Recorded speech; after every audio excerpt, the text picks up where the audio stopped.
How you doing, Barbara? Hey, I'm happy to be here. So excited. Well, I'm very excited because we have a guest today that I believe if anyone pays attention, watches this, listens, um, they're going to walk away knowing how to maximize many areas of their lives. And before we bring on our guest, Mr. Michael E. Parker, Yes. I mentioned the lean program to you that he's going to be talking about. And when you were working in the aerospace field, you said that that was something that you guys touched on or learned about, right? Absolutely. We were required to implement it across the board. So I was very familiar with the program that when you brought it up. Right. Well, for those who are listening and for you, Barbara, think about it. You're going to get to hear from someone who knows it, like learned it in Japan. That's awesome. You know what I mean? Like knows it like the back of his hand. I'm so happy and excited to have this time with Michael. I've done some things with him in the past with his company and his team. They are amazing. So without further delay, let's not spend any more time looking at Barbara and her hair. Yeah, my hair's a little big today. Yeah. I'm just, hey, you're from Texas, right?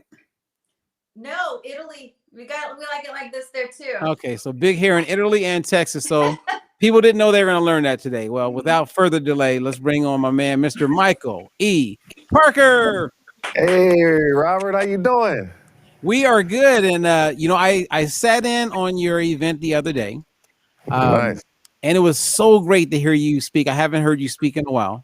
And I'm one that loves listening to good speakers. And you're definitely a good speaker. And I invited Barbara to listen in, and she did. And we both have 1,000 questions.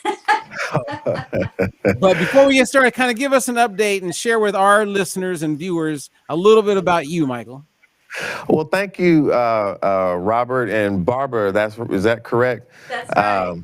Yeah, such a pleasure to be here. First of all, I'm just so happy to be here with you all. And it's a great pleasure. Thank you for the compliment, Robert. And I really appreciate y'all for attending some of the event. Just a little bit about me from the standpoint of lean. My career started off in working for Toyota. I out of college, I ended up working for Toyota, and I happened to be there at the same time that Akio Toyota, who is the actual grandson of one of the three principal men that started the Toyota production system, and he was coming there. I had no clue, who he was and what the big deal was, and the next thing you know, I was asked to give him a presentation. I gave him the presentation. He said, "That young man has talent. Who is that?" And next thing you know, I was on a flight to Nagoya, Japan, then to Toyota City, Japan, and I was, basically handpicked to be trained by first-generation lean experts. So I was taught it the right way. It transformed my life, and now that's one of the things that I'm passionate about is helping people do business the right way, knowing those principles and how to use them. Wow. Well, the timing couldn't be better because with so many people going through COVID, having their eyes open to the possibility of getting into the space of being an entrepreneur, you bring something that is life-changing, like for a person's life. Like when I met your people and people who have gone through your program, they're not talking just about how much money they're making and how they have financial security. I hear people talking about, I met my husband because of this program. Yeah. Well, yeah, I mean, I think it's, as an entrepreneur, I've started a lot of companies and I do a lot of consulting, business consulting, and I've started, within my own businesses, implement a lot of those principles. One of the things within the framework of my businesses that I've always been passionate about is our company, You Are a CEO, because it really teaches people how to be the CEO of their life. So even after you learn lean business principles, you understand things about marketing, about sales, about different things. At the end of the day, we all want to achieve things and we want to be happy while we're doing it. I define success as achieving things while maintaining your happiness. And so I try to instill that into our team. And so I've got a team that's been with me over 16, 17 years now, and it's like a family. And I'm so happy to be with them. It's a joy to work with them every day. Well, before we get into the lean and we talk about you are a CEO, I know a little bit about your background as far as like your upbringing. You're from the Bay Area, and I would love for Barbara and everybody who's listening to to get to know you better, because it wasn't an easy upbringing. Am I correct? No, that's absolutely correct, Robert. And I know, I often refer to my story, Robert, to help people understand that I'm not one of those people that like to just talk about, accomplishments and accolades and awards and things, without making sure they understand that I know also where I came from. It's important to know who you are and what you've accomplished, have some self-worth, but it's also important to know who you're not, and that you went through a lot of things to get where you are. And I actually, came up in a situation where, after my parents split up, my mom remarried, and she ended up in an abusive relationship. And in that abusive relationship, without going into all the gory details, there was a lot of traumatic things that I went through that, a young man shouldn't have to go through or see. I never forget on this long ride, going out to a shelter for battered women with my mom, and going to this facility and looking around and see other little kids with the same look in their eye that I had in my eye, and seeing other women who were going through similar things. As I begin to look in their eyes, and I begin to sit in this facility and think about, would I ever be able to achieve anything? Would I ever be able to accomplish anything? It's something when you feel fear, and you feel, misguided and don't really know where the next answer is. And I've been there. And so through that experience, without going through everything, I really learned how to overcome certain things through my own story. And that's why I'm so passionate today about helping people overcome things, because, at the end of the day, things we go through when we're younger, it stays with us. We got this little kid still on the inside. We almost live our whole adult life trying to fill gaps that happened a long time ago. And that's something we have to learn how to do if we want to succeed. Right. Wow. Well, you've done a good job with that. And let's start with, because the lean thing, like, we have about 150 coaches that we work with, and so they're entrepreneurs. And I know that they're going to walk away with a better understanding on how they can maximize their life, their business, etc., with talking about lean. But share with us in the beginning a little bit about, you are a CEO. And I'm sure, that's going to help people get a better understanding as far as some of the things we're going to talk about with lean, and some of the things that you offer that could actually help people. Well, no, thank you. URCO is really something that grew out of my own story, like I was just talking about, because I always say you run the business of you, and helping people understand that we have to be the CEO of the decisions we make, the CEO of our fears, the CEO of our health. How many people know about different health programs, and they hear about all these different flavors of the month, and not only do they don't have the right information, like, which I respect you so much, Robert, for being true to what you believe in and really speaking truth about health. But then even when you have the truth, if you don't have the ability to make a decision and to press through the emotions and the fears that come up in our mind whenever we want to take action, you won't be successful. And so I understood this concept at a deeper level, and helping thousands of people and mentoring and coaching. I do a lot of things in the community, and I've done a lot of things in business. I found some patterns. And so in this company, You Are a CEO, what I've been finally able to do is to take these principles about self-leadership and combine them with some specific tools, education, and technology that will help people build a habit of being more achievement-oriented and successful. And we don't need another product, to me. We need another place, somewhere that we can go that's consistent, because we buy all these products out here, and then you get a temporary relief at this event, we read a book and feel inspired, and we go back to our environment, and we end up eventually going back to where we were. And that's why we start going back to some of the same problems. So URCO exists to create a new platform for people to live in a state of achievement and be around a community of people that want to do the same thing every day. Oh, wow. I mean, that resonates so much to me as a coach as well, right?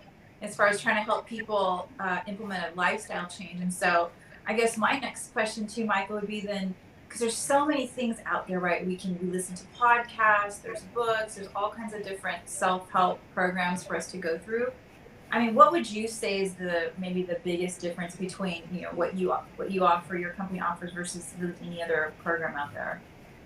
No, great question. And, my frustration, Barbara, is that there's so much out there, and today you literally can get on the internet and become an expert of anything. And and I know you go through this, Robert, Barbara, as you promote the things with Diet Free Life, trying to get truth out there about health, and it's frustrating. And so many people can just get on and say anything, and we need something that's bigger than just thinking positive thoughts or speaking to the universe and it'll come and bring you everything. We need something that is there every day and that is real, that's helping us to. I like to tell people I'm not into self-help, I'm into self-worth. The more that we can add to ourselves in terms of skills, as well as being in the right environment, the more that we can actually transform and be able to actually do something that's sustainable. And so that there's a unique way that we do that. I actually coined something, Barbara, called Success IQ. And it teaches a person how to remove 4 key limits that I found limit our personal, our behaviors to be successful. One is self-ignorance, one is fear, one is insecurities, and the other one is areas that we tend to be mediocre without realizing it. So I built all of that into a platform. So imagine like Salesforce or, Google or, some of these different platforms that do things for us, Dropbox, whatever.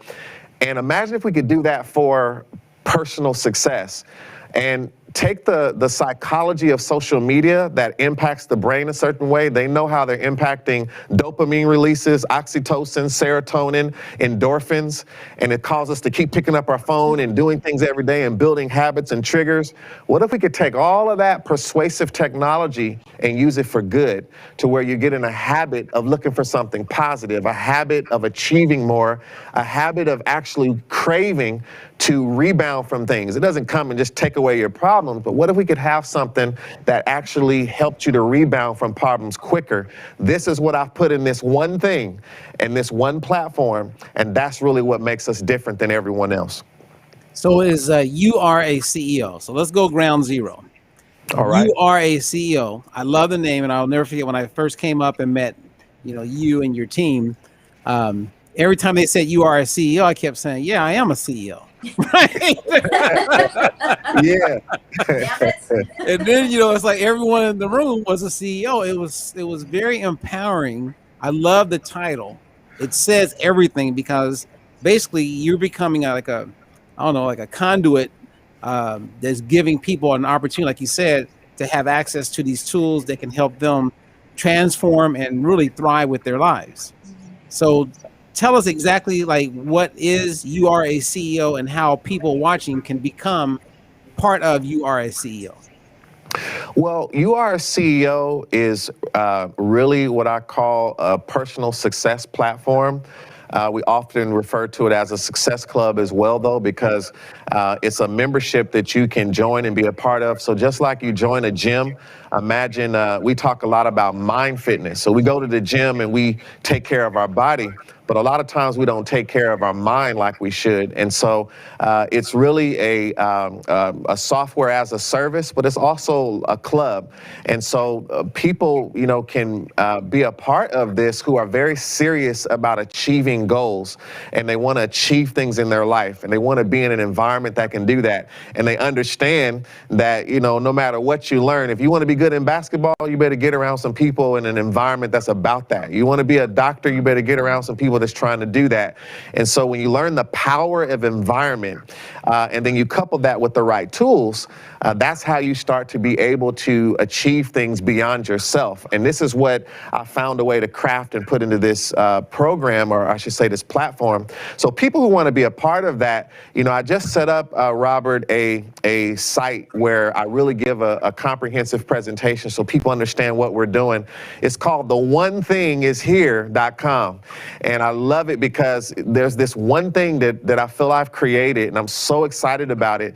And this one thing is going to change how people achieve.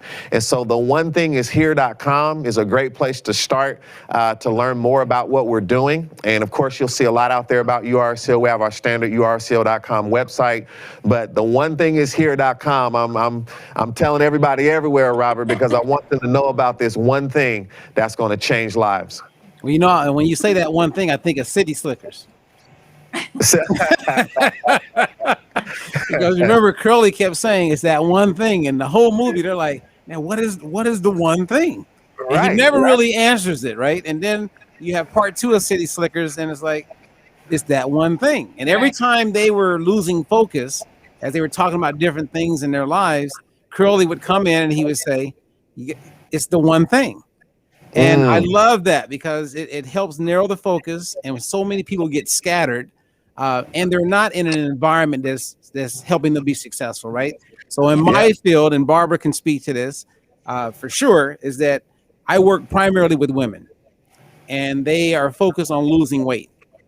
But they live in a house with a husband or a lover who is not even thinking about not eating ice cream tonight. Right. So the environment is not helping. So to have a place where they could go and be part of an environment that will help them feel lifted instead of feeling beat down. I mean, everybody should be part of the You Are a CEO. Yeah. No, I'm sorry, Barbara.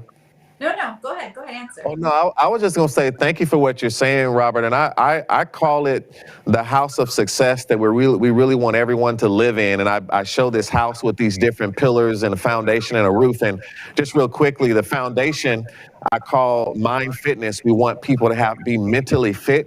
And then the 3 pillars we have is health, life management, and then people, understanding the relationships around you. And, every CEO has a C-suite, their CFO, their CMO, their, all these CTO that help support them and influence their decisions. But we have to be careful. Who is our personal C-suite in our life? Who is it that is influencing our decisions about how we eat, how we live, what we do?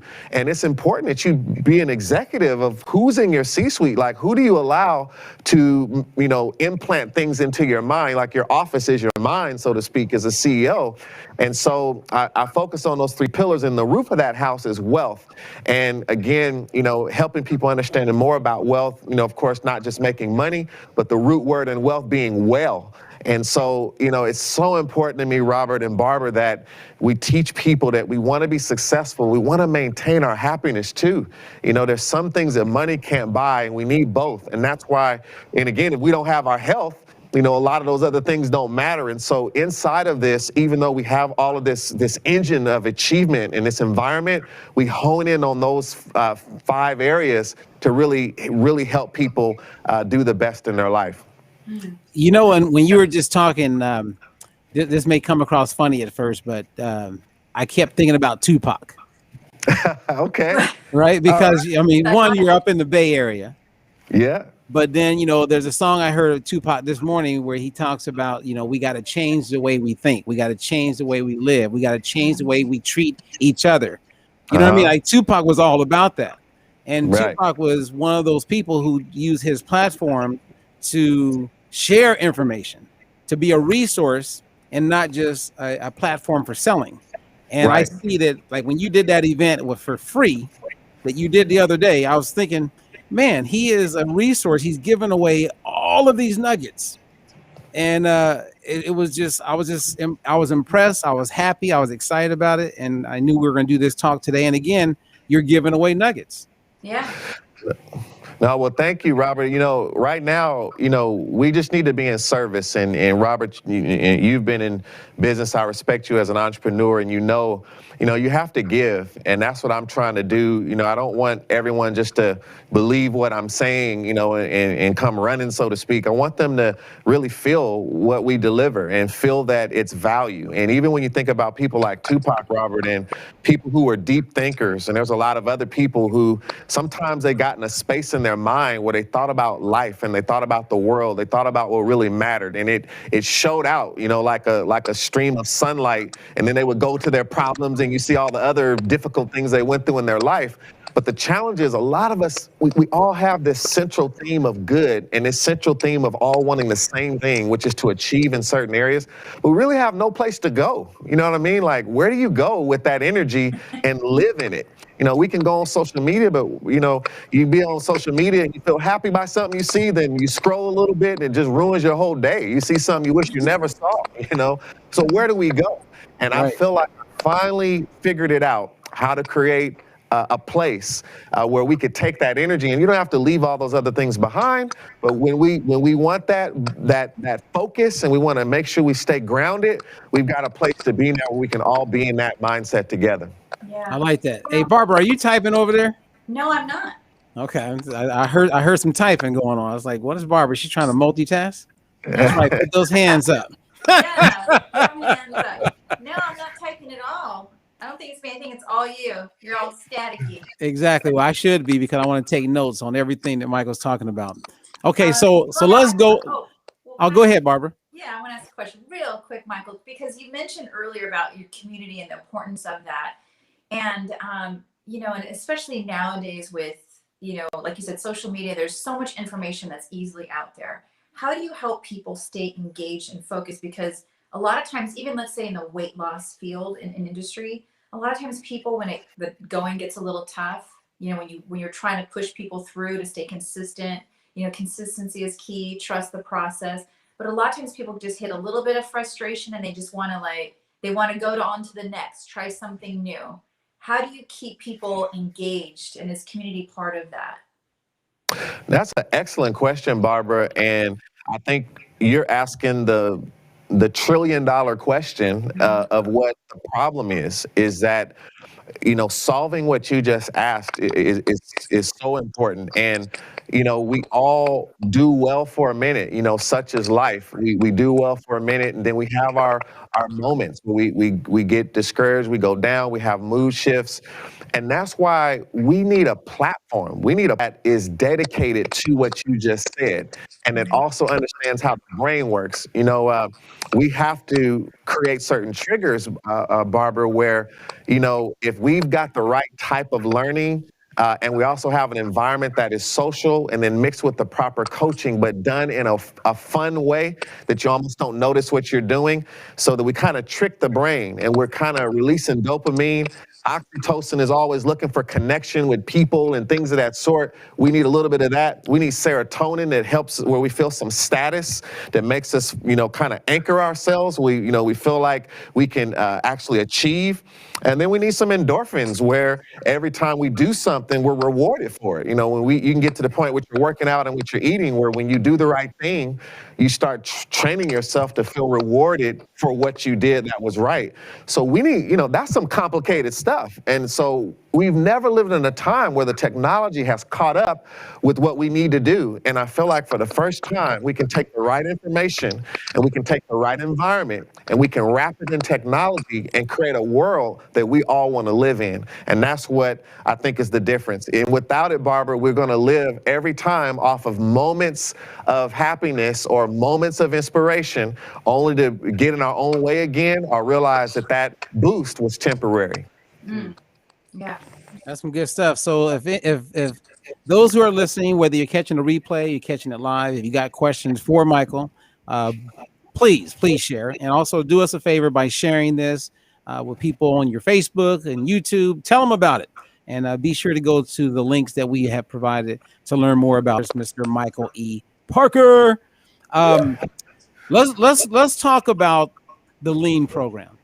All right. And I would love for you to talk about it in a way where, like, take a situation, or it could be a person, it could be Barbara. Maybe you can challenge Barbara, make her business better, so that people can kind of see how it unfolds when they apply the Lean principles. Well, I think it depends on the business. I would need maybe some sort of scenario, unless you just want me to give you a scenario. But I think the key thing, Robert, and looking at Barbara, as you mentioned, as being a diet-free life coach, I think, you know, one thing, whatever your business is trying to do, the first thing that in Lean that is so important is we really are able to define value. What is it that our customer values? And so we have to find that innermost desiring force that is willing to spend money for a particular thing that you give. And so once we know what that value is, we have to understand how to build an operation that is centered around that value and only do what is absolutely necessary to add value to that. Now, there's a lot of ways to do that and a lot of, different elements to what I just said, but that is very important. And, even today, when you, think about it operationally, but this even gets into the sales side as well, because we have to also know, and I know you are aware of this, sometimes what people need is not necessarily at the time what they value, and so that's sometimes a challenge. What they want to pay you for is different than what they need. So what we've also got to get good at doing from a lean-oriented perspective is understanding how to train people and overcome false beliefs in people so that they understand the value that our business provides, and we connect it to what they don't know that they value it until you get them to see it in a valuable way. And once we do that, now we start getting into our operation, and that energy and spirit of focusing on value has to move throughout your whole company in different processes, operations, in the people, in the systems, in the policies, and that's really where lean comes to life. Wow, you know what? Like, all I could think about when you were sharing that was how so many people that have a business are selling to people what they feel that person needs. That's right. And they have overlooked the reality that that person will buy if you sell them what they want that has that value. That makes sense? Absolutely. You hit the nail on the head. And a lot of times, Robert, it's as entrepreneurs, what we've got to learn how to do is how to wrap our offer to this person in a way that they can see the value to them.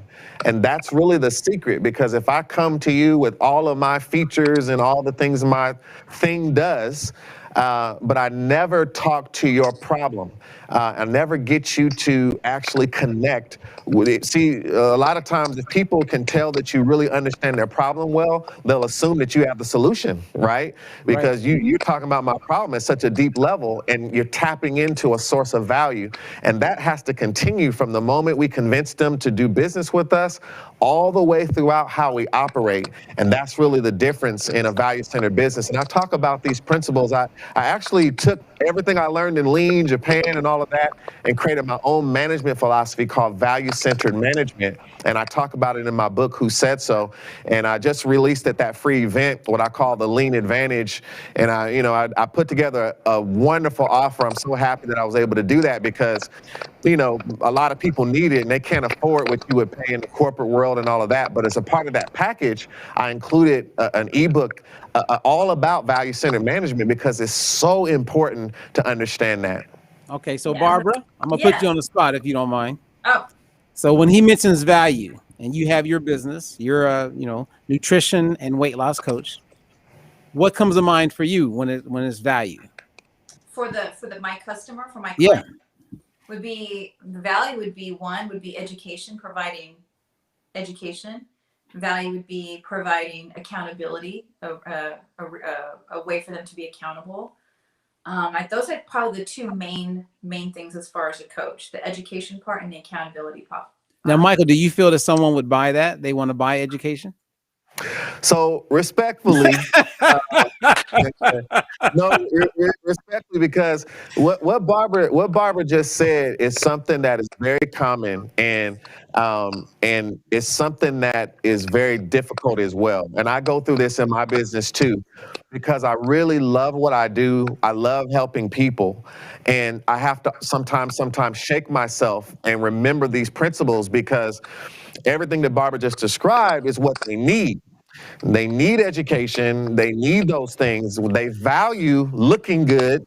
They value getting compliments. They value the sense of the status that they will have when they accomplish this goal. They value the bragging rights that I said I was going to do something and I did it. And I want everyone to know that that's what I did. So when you learn how to package what you're going to give them, so you build a bridge, right? You meet them at the desire of their value, and you build a bridge to a solution that they're willing to walk on because you've tapped into what they really value. And that's really the difference, is being able to press through what we know is valuable that we're going to give to them and talk to them in the value that they see and perceive from their human experience. Well, you Hopefully know, No, no, that's excellent. I want to say something real quick, Barbara, if you don't mind. Oh, And then I'll get because he hit on a whole bunch, and you and I have conversations about this all the time. And when I first met Michael, it was because I had the #1 infomercial on TV, and getting into that space of direct response, everything was about value, right? So it was so much about value and what people are willing to like buy, like the value that they will buy, that it made me uncomfortable, right? Because I'm on TV going, hey, you can eat the foods you love, snack in between, and reduce your waistline every single week. Right. And people were calling. They were calling because they wanted to reduce their waistline. They saw the value in eating all the foods that they wanted. That was all value. And I was just like, I don't feel good about this. I don't feel good. And I'll never forget the lesson I learned, and I won't interrupt. I apologize, Barbara. The lesson I learned was one of the owners of the company came to me and says, Robert, I see you're having a difficult time with the marketing side of how we're selling like the value. And I said, yeah, I am. I said, I feel like I'm compromising my integrity. Right. And he says, Robert, the goal is to get them in the tent. Once we get them on the phone, the integrity of your work is going to thrive. We just got to get them to buy, because if we go out in front and sell education and sell all those things that you value, Robert, they're not going to buy that because they're not valuing that yet. Right. So that's all I wanted to share, because this is, I mean, we could spend 5 hours just talking about it. Oh, yeah, absolutely. So anyway, you were going to say something, Barbara, before I interrupted you. No, well, now I forgot. No, just teasing. But no, it's a really good point, because even, you know, Robert mentioned, Michael, earlier, that I was in aerospace for nearly 20 years. And, you know, our company, you know, we had a full lean program. And I was, the particular department I worked in was environmental and occupational health. And so, you know, we had to incorporate this whole lean process, the, you know, the 5 S's, the 6, all those tools, right? Yeah. And it was even a challenge for us to implement all these things. But I remember even then, because I come from such a background of wanting to educate our workforce, you know, how to educate them to work safely, how to educate them to protect the environment. So I always am coming from this standpoint of wanting to educate. And I'm really having to learn and adjust, like Robert was saying, is really understanding, okay, so these are things I value, but what do my clients or my potential customers, you know, what do they value, and how to bring those together? So I guess in a long, drawn out way, my question is how do you constantly bring that to a happy medium, like to get what, like you said, what you value, but more importantly, what your potential customers value, and make that cohesive?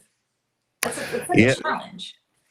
Yeah, no, it is, Barbara. It is a challenge, and it's hard for those of us, and I say us because I feel like we're all doing the same thing, trying to help people, and you know what people need, and you want to give them that, and you know, sometimes you know, we're so focused on what we want to do to help a person that we lose sight of how to actually reach people. And so sometimes, you know, by being able to talk to people in the conversation of value, then it allows us to move them along, you know, and we talk about the value ladder. I had an event recently. I'm doing a lot right now, but I've got this whole campaign going on called This Won't Break Me, to help entrepreneurs who are in the fight and the struggle trying to survive. And I did a free event for them as well. And I talked about the value ladder and understanding how to start with a relationship of value that is consumable for the person you're trying to serve. To start at a consumable level where I'm giving them something and I'm packaging it in a way that they can receive it, that is based on their desire. But then I start to build a relationship and I begin to start leading them to a deeper experience of value, because ultimately they want the end result. They just don't, it's just the things that get them that result is not what they're interested in. They just want to hear about how great it's going to be to have the result. And I think that's where we have to bring the cohesiveness, is to understand those two distinctions. What is it that causes a person to want to respond and actually take action? And then what do we do later in the spirit of value to really make sure that the promise that we promise actually is realized? And that's something that's totally different, right? That's what we do, the education, how we do it.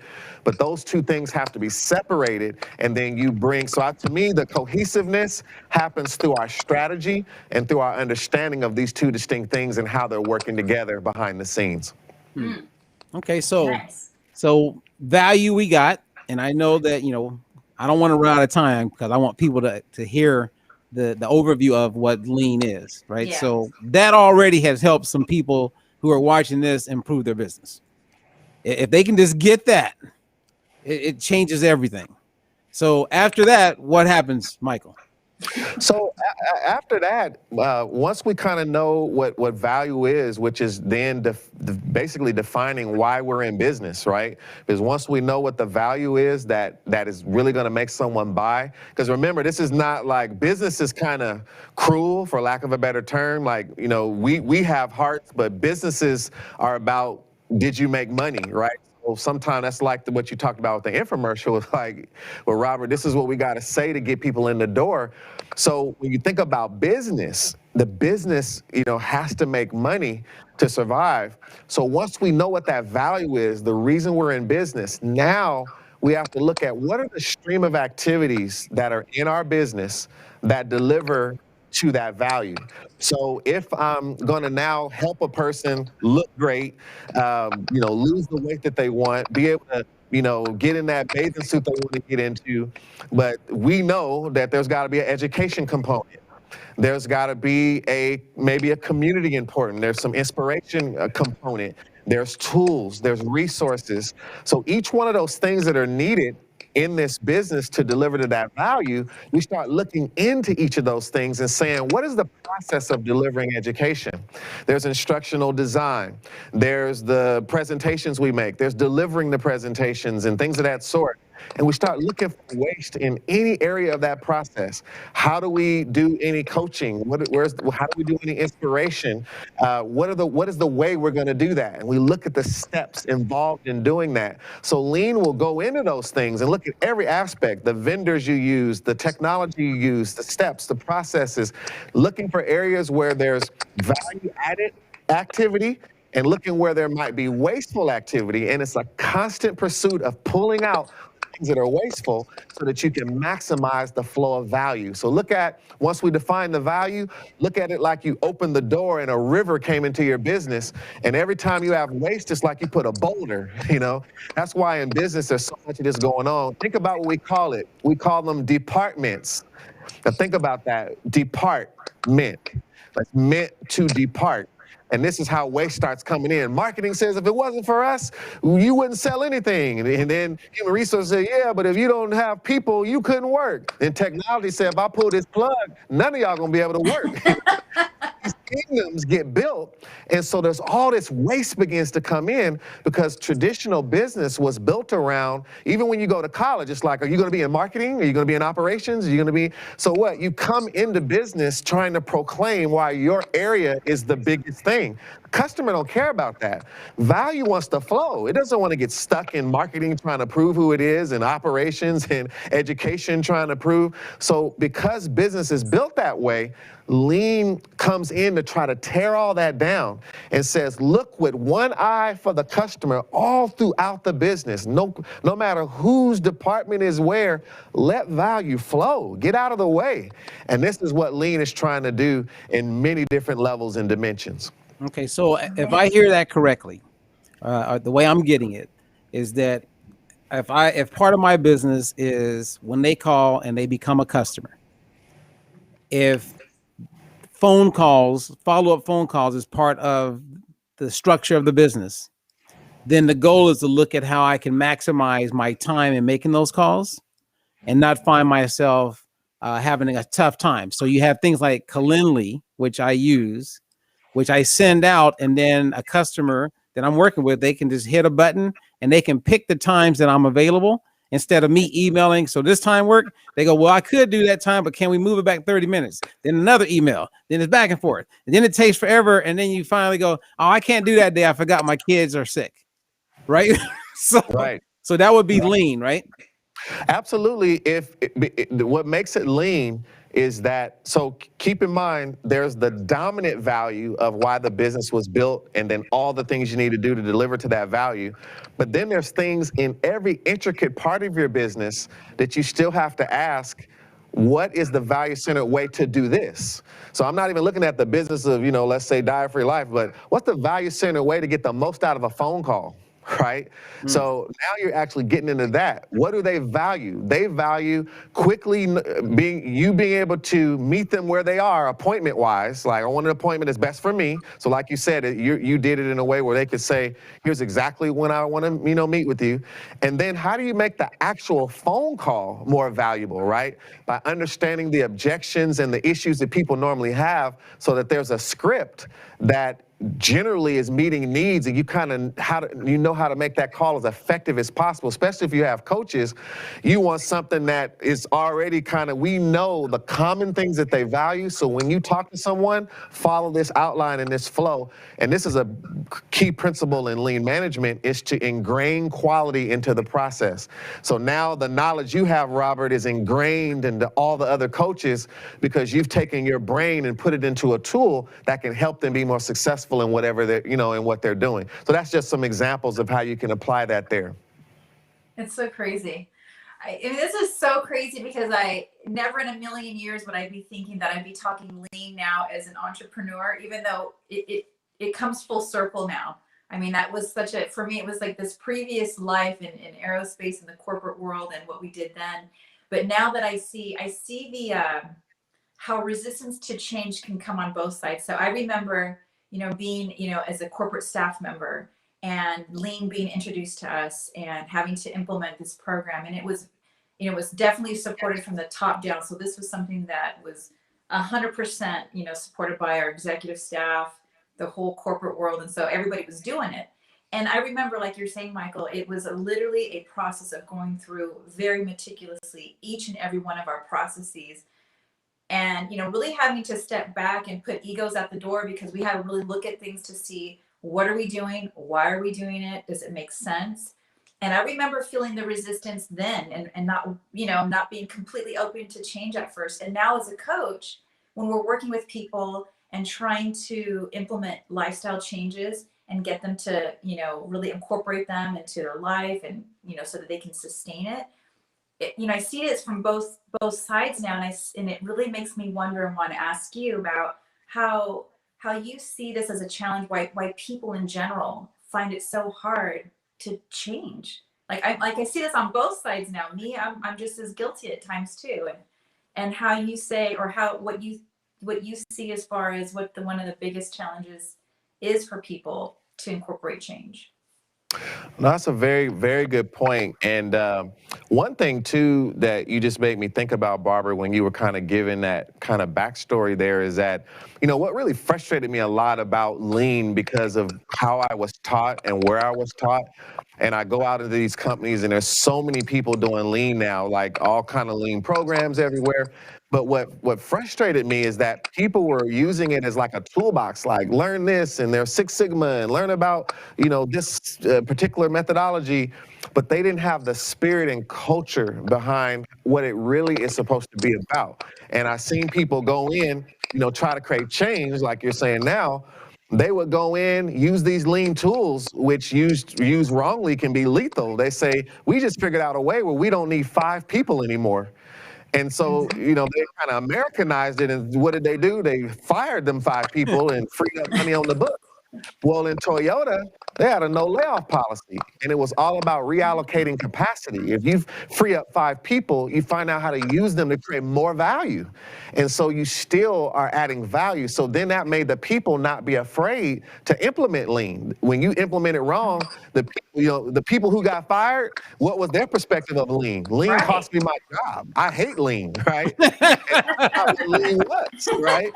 That's not what lean was. And now that's their perspective because of their experience. So, but I say this to kind of goes along with your question, is that when it comes to change in general, one of the fundamental mistakes that I think that we have today in society, Barbara, is that people focus more on the change instead of creating an environment for change.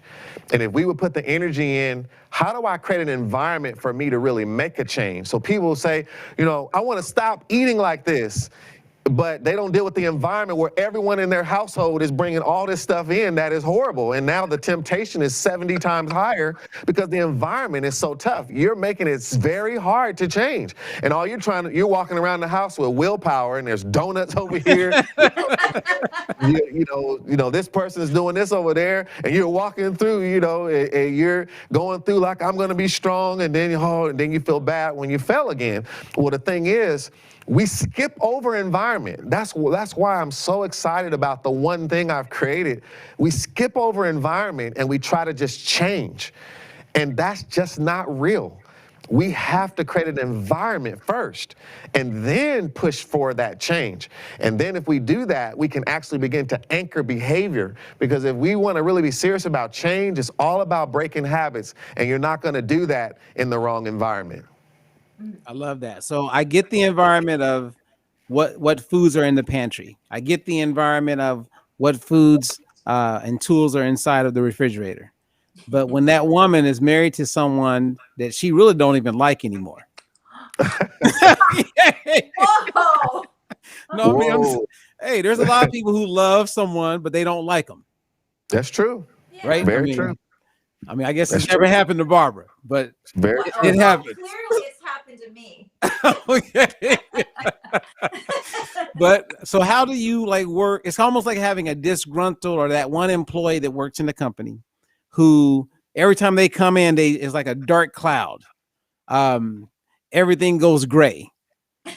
So how do you make the most of your environment when you got to deal with someone like that? That's almost like they're creating a handicap.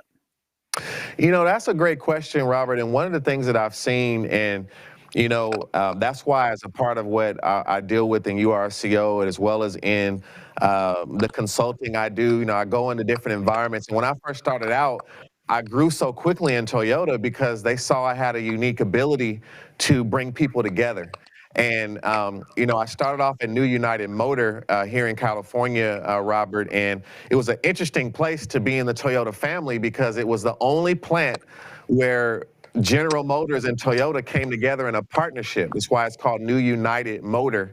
So General Motors provided the facility, and Toyota brought the management principles and ran the business. And so it was so much infighting, and if you knew what was going on around that facility in terms of the culture and the infighting, America versus Japan, all kinds of stuff.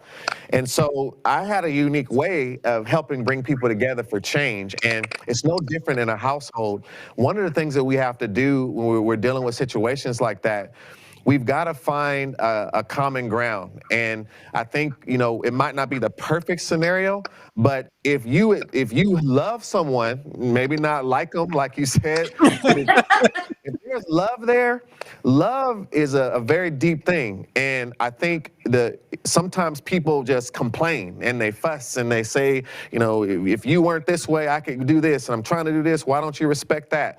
But it's totally different when you meet people where they are. You say, you know what? I respect that you want to, go this route with your health. Here's what I'm trying to do. Can we work on a common ground that can help us both be more successful? I don't want to make you uncomfortable, but I don't want to be uncomfortable either. This is hard for me. I care about my life. I care about my health, and I really need this. And if you love me, would you meet me halfway? And here's some things, like I might not get everything I want. I got a list of 20 things, but maybe I can get 10 of them to say, hey, every Monday night, like, what I'm going through. Do you have to do it like this when you sit in the recliner eating that donut? Can you do this way? Or can we start on every Tuesday, at least doing this for dinner once a week, because it'll really help me? And you'll be surprised when people approach people in a different way, they might get a different response. But when we go for the juggler and say, either you change this or that, or I'm not gonna be able to do this or that, then everyone feels like it's a win-lose situation. And I think there's a medium that we have to find. Well, good. I'm sending this interview to my mom because, I watched her and her ex-husband go at it. Yeah, it's tough. They've got to meet each other where they are. You got to seen the conversations they had, man. Over wanting to have health go in a certain direction, and the other one was like, I ain't having it, and they both wanted to be right. Yeah, they would go days without talking. Wow, that's very common, Robert. Very common. So, Barbara? But you mentioned, Michael, how important that environment is to establish that first, to really create the, just like you said, that environment for, for success, to make a successful change, and how important that is. That's really good stuff right there. That's awesome. No, thank you. And I think too, as in our homes, so as in our businesses, is that, I've had a business, I've had people that's been with me, about 17 years or so now. And I can tell you that it takes something to create an environment for people to work together. It takes something to create an environment for people to learn how to respect one another. And, I was just in a meeting yesterday, actually, and I was coaching some of my leaders in one of the businesses that I manage. And I was talking to them about being intentional, how we have to be intentional as leaders. Sometimes we just think about the end goal, like sales going up or costs going down, or meeting a certain level of productivity, but we're not intentional about, right now, I see Bob, he needs some validation to feel more a part of this team. I can see that Sue is having some emotional issues. She needs some reinforcement that what she does, the work that she does is good. And there's a way to create an environment in that company where you're conscious of what the people need. And that can be in a husband, wife, boyfriend, girlfriend. It could be in a business. You have to be conscious of that. And especially if you're coaching, if you're helping people, even if you want to get a business to adopt something that is hard for them, you've got to be able to be intentional about both the soft and hard issues so that you can begin to set people up or guide them. There's a statement about the tail wagging the dog. And sometimes you have to learn how to do that, where you know where you want to get people and you create an environment to get them there instead of trying to force them to go there. That is so critical for success. Well, it sounds like communication is a big part of what you're advocating, right? Oh, absolutely. Yes. You're a good communicator. I've noticed that Barbara's a good communicator. I take value that I have a skill set to communicate. But when you were just communicating that with us, I kept hearing when you would say, give the employee or the people on your team what they need at that moment to lift them.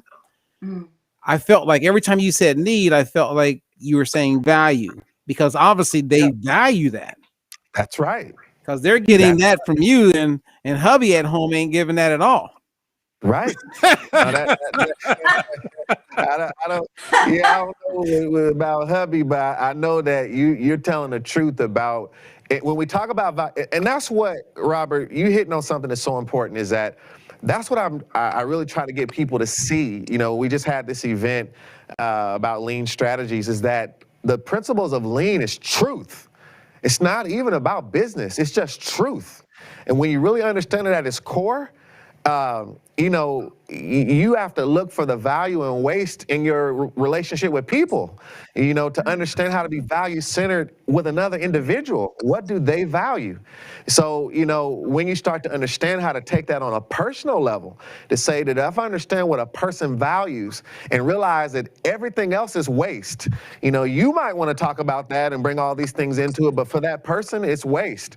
And so you start learning how to even be value centered in how relationships with people, so that then people will begin to respond to you differently because you're really speaking to their value and not just talking at them with what you value. And that's the difference. Wow. Yeah. As a game, Barbara, you may actually have a real successful business finally. Finally. Yeah. Right. Yeah, I mean, Michael, you've hit on so many things. I remember you mentioned like going through the lean process and how you'd have, let's say, the quality group, basically like screaming that they were the most important group, and then the production line, and then environmental health and safety, like I was, all of that would be kind of, it's like a power struggle, because at that time, like, we all wanted to be validated that, hey, we're all important. And at some point you feel like you have to prove yourself that, hey, we're the most important. Because like you said, if we're going to be doing a value stream and we get cut, like, what does that mean for us? And how important it is to really get to the point where it's not necessarily about being right, but understanding the truth behind it. And I remember, fast forward, once we got to that point, we did our best work. We had, environment, health and safety in there. We had production in there, quality, all these groups. And we were working for a more, a united goal, a value. And we did our best work like that. And it's just so amazing that I'm talking about this. And now I'm thinking, wow, I had some of these tools and how to apply it now for my own business as an entrepreneur, and how to incorporate different value streams that I deal with now with clients, and understanding their pain points and what they see as value. And I mean, I'm just kind of going on and on here, but it really is just amazing how things have come full circle. It's really, really cool. So anyway, this is such a cool talk. Yeah, well, Barbara, I really love what you're saying right now, Barbara, because, when we understand these principles, you literally can have customers running to you, right? Because people want to buy things and people want to be better. It's just that we spend so much time not talking to them in that language and then delivering on it, right? And when you think about our companies and our businesses, as you were talking about the different, it's just staggering, think about department, right? Division. What division are you in? That's the business language we use. But just think about that. What division are you in? What department? Like depart, we're over here. And that's how we think. And one of the biggest things with this, and this is why, again, so excited about the URCL platform, is because this is a lot about culture. And this is the thing that people don't talk about a lot, and that still is tied to environment. The culture you create in a business is so critical. And I often train, I have a training I do about culture, and I talk about how culture is created by what you celebrate in the business, what happens consistently, and what you allow. And this is a secret, that I train people on, because you might say, you got the stuff on the wall with your mission statement and we're productive, but what happens every day, that's the culture. If people are late every day, then that's the culture. You can say we believe in being on time, but the culture is what happens. And so sometimes I have to dig into my own businesses and say, what's getting in our culture? What am I allowing? What's happening consistently? And what am I celebrating? The same thing about, we think about lean and some of these things in business. I was doing a consulting job, and I tell it a lot of times, is where there was these two workers, right? And one worker was, she was getting her work done. She was leaving at 5 o'clock. Her desk was pristine, clean. She got in and got out, did her stuff. There was this other worker, I'll call him John, and he was there all night, paper all over his desk, on the floor, there till 11 at night. And so what happened is the leaders would talk about John all the time. John was here till 11 o'clock. John stayed here till, until the job was done. This other woman got the job done just the same as him. And she was more efficient. But what they celebrated was his long nights and how long he was there long because he wasn't good. He was there because he was efficient. He was there long because he was wasteful. But what? They celebrated that. So what did everyone in the culture want to do now? Prove that they could work late and work hard. And is that the culture you want? See, in lean, we don't want to work harder. We want the work. So I should say we don't even want work to work faster. We want the work to move faster. So there's a way to organize things where the work is moving fast, but I don't have to move fast because it's built a certain way. And so the key is, just for sake of example that I'm telling this consultant testimonial, it was just amazing. And I had to go in and try to teach them, look, you're doing this the wrong way. You are creating an environment that's going to lead to people having fatigue, burnout, and it's not going to last because this person is not reflective of the real environment you should be trying to create. You need to go get Sue over there and celebrate what she's doing. All right, so go over that one more time as far as the culture, celebrating what you celebrate. What's the other two? Consistent. What you celebrate, what happens consistently, and what you allow. And allow is that something happens and do you correct it or not? So you might say, well, that's not my culture. Well, yeah, because you're not correcting it. And everyone sees you're not correcting it. So if you allow it, it becomes culture. So this is why those three areas are so crucial to creating culture. Okay, so this is how I'm going to memorize that. I'm thinking about my childhood. In my house with my mom and my sister, we celebrated birthday parties. Mm-hmm. Okay. We celebrated some fun times, Christmas, Halloween, Sure. right? Right. We were consistent. And we had right. Yeah, there was definitely some consistency that took place. Yeah. Without going into detail. And the thing that stood out and made me think of my mom was, certain things just aren't allowed. Right. Right. And we consistently got spankings when we right. Right.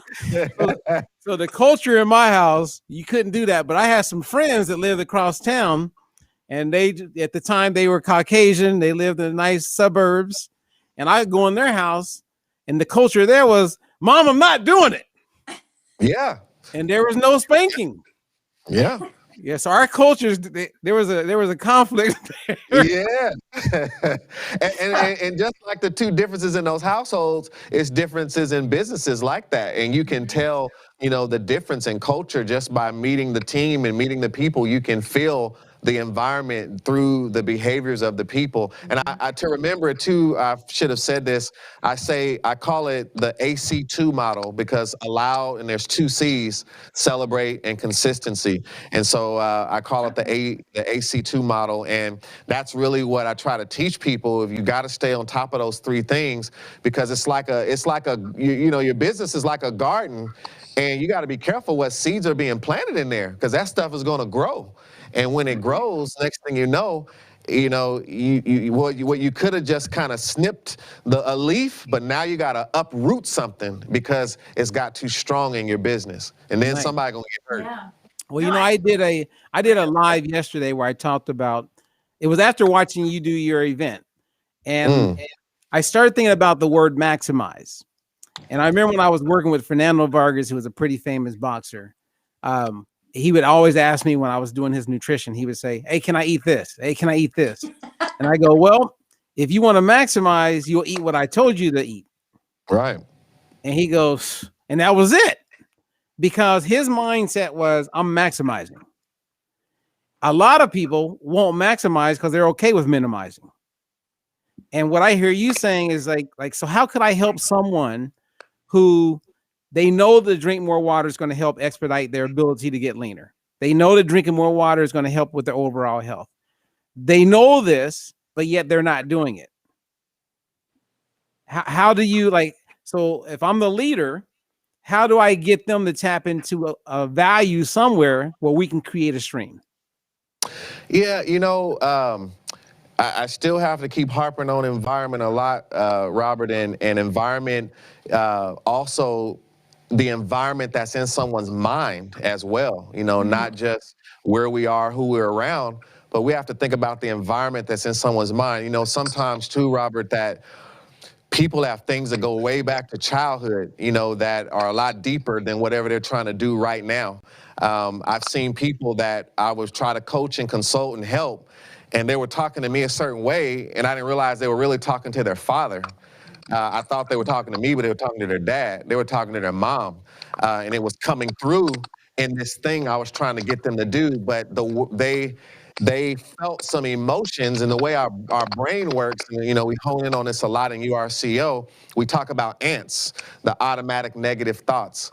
We automatically think negative by nature, and anything that's traumatic, you remember it 10 times more than something that happened positive. And so some people, when it comes to certain goals, those things come back up.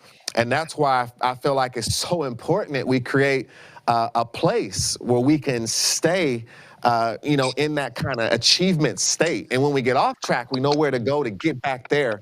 But another thing that I was saying is great. The example you use with the boxer is that you spoke to him in a language that triggered his value. He wants to maximize, and you knew that, so you used a term like, you could have said, you need to do this, or you ain't gonna, you're not gonna get results, but you put it back and let him come to his own epiphany that if you want to maximize your results, you would do this. And so he had to listen to that. Well, do I want that?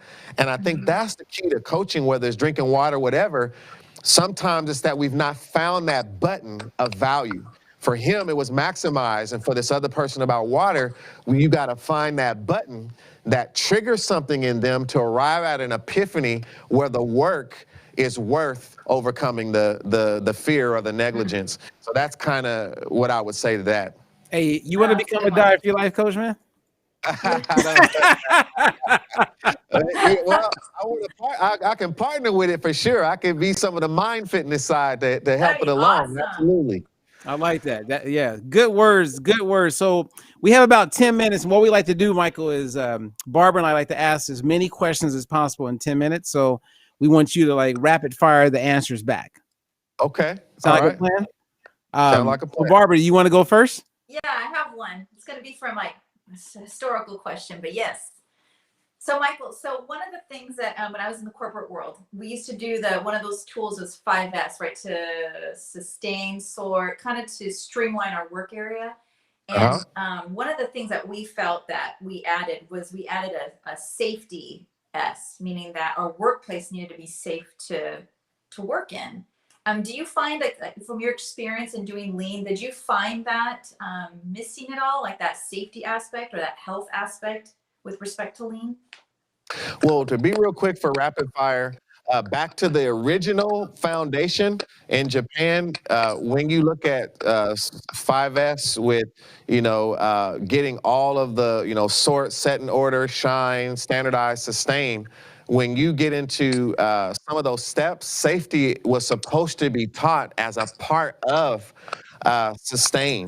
So some of those in those S's, it's good that you all kind of arrived at that epiphany, as safety was always originally supposed to be embedded in some of those S's. And it's ironic you would say safety, because in my book, Who Said So, I redefine 5S in my own way, and I call it safety. So separate, arrange, finish, everyone, test. And it really is 5S done differently, and it kind of says safety. So that's kind of ironic you would say that. Nice. Okay. Well, Barbara, you're actually kind of smart. Boom. All right. So how important is taking care of yourself as far as exercise as a CEO? I think it is extremely important, Robert. It's something that I found that literally transforms my performance. When I stay on top of my eating regimen and I'm able to work out like I should. I love lifting weights. I love martial arts. I love basketball. All these things really, but I think my biggest thing, Robert, is sleep. That's what I'm trying to master right now. I really got to get more sleep because I can do all of that even if I go and tear muscle fibers and do the eating right. If I don't sleep so my body can reset, I'm not getting all the results. So that's what I'm fighting right now, but extremely important. Nice. I love it. So, okay, what about for people out there who are, let's say they're trying to be an entrepreneur, or maybe they're trying out a new goal and get frustrated, feel like they want to give up, that nothing's really working for them. What would be one of the maybe key things that you would share with them as far as how to stay the course? How to stay the course with a goal? With their goal. With their goal. I tell them to join URCO, Barbara, but I would tell them to be a part of a community of achievers. But I really feel, though, just to give a little bit on that, is that, I think it's so important for that person to remember the reason that they're doing it. And sometimes we got to remember the reason that we're doing things, and we get focused on the goal and we forget about why. Why are we doing it? What is our life going to be like afterward? And so when you lose your why and it becomes just about the goal, it's very hard to stay consistent. But when you can tap into your why and really understand why you set that goal in the first place, then you can really start pushing yourself a little bit more. And so I think that's just a little nugget there that I would say to the person. Nice. So Michael, how do you partition or integrate being a family man as you are running all these businesses and working on getting more sleep? That's a tough one, Robert. I've been married for 21 years. I just celebrate my 21-year anniversary in January. And I can tell you, I really appreciate my wife. I mean, she's just a really, really good woman. And she stood by me. I started off as an entrepreneur. We just got married. I went back, got my master's degree.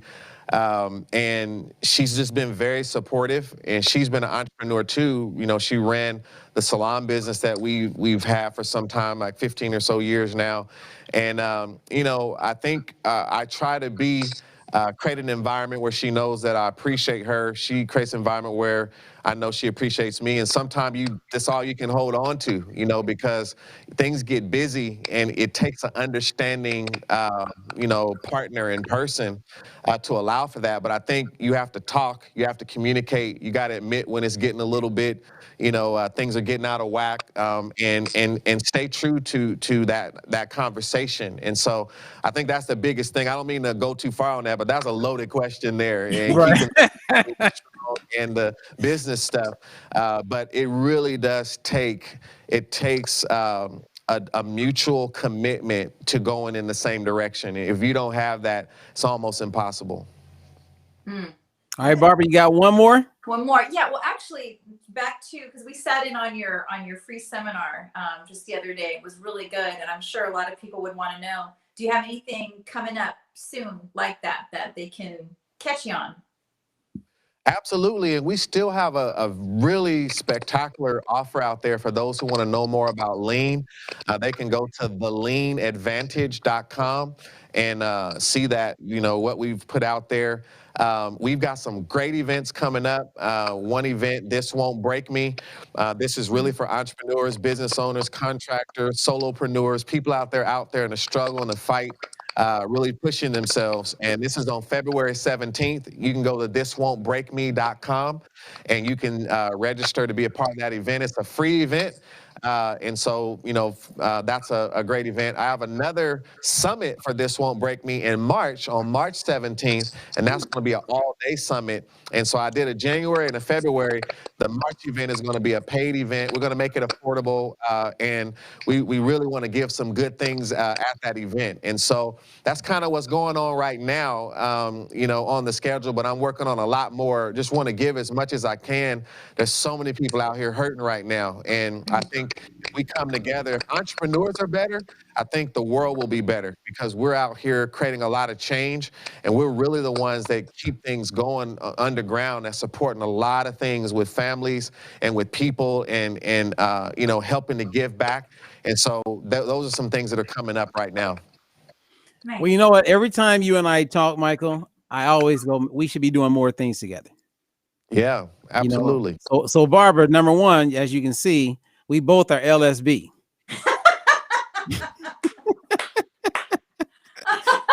All right, so tell Michael what LSB is. What is LSB? You don't No, know? break it down, Barbara. Oh, light-skinned brother. Oh my goodness.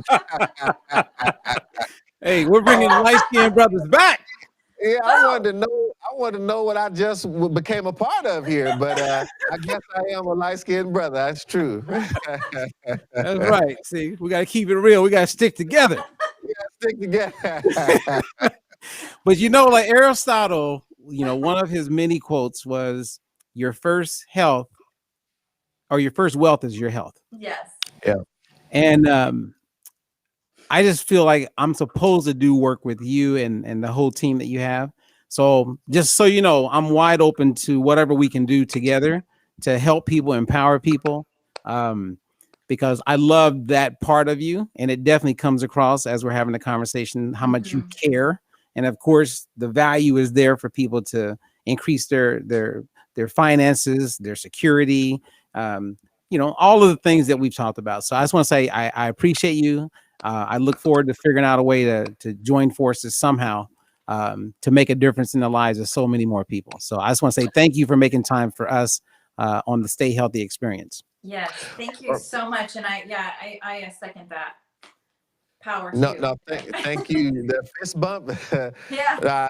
I really, Robert, I thank you so much for what you said, and the feeling is mutual. I'm completely open and want to find the right way we can work together. Barbara, it's such a pleasure to meet you and to be on the show with you as well.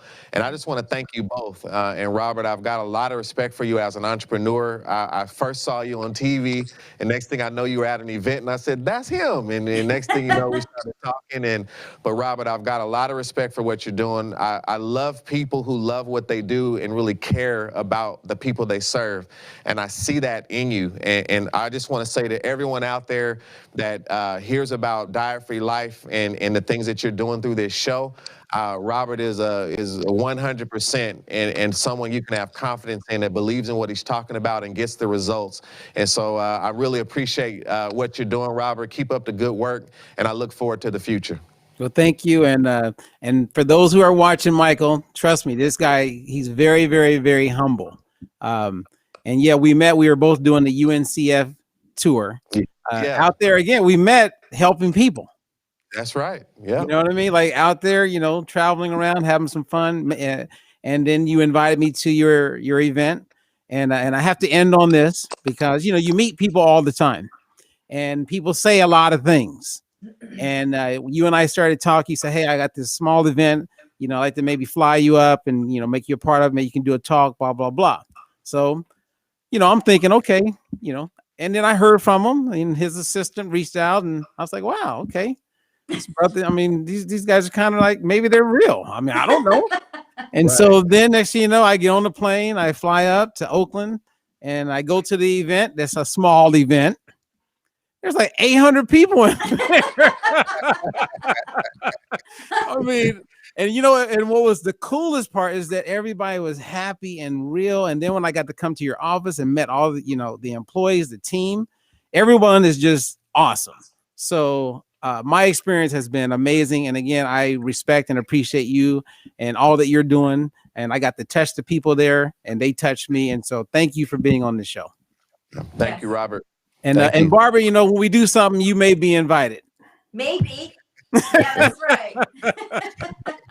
Brush up on your lean, okay? That's right. Yeah, my Six Sigma with all that stuff. That's right. Well, anyway, thanks a lot, you guys, for listening. Share this information. Go check out Michael at URACEO. We also put up other links. Look at all the links that are available because he has a lot going on. There's a lot of free stuff. And again, thank you, Barbara, for joining me as always. And we like to tell everybody when we leave, Michael, that we want them to get healthy, be healthy, and Barbara, Stay healthy. that's it. Yeah.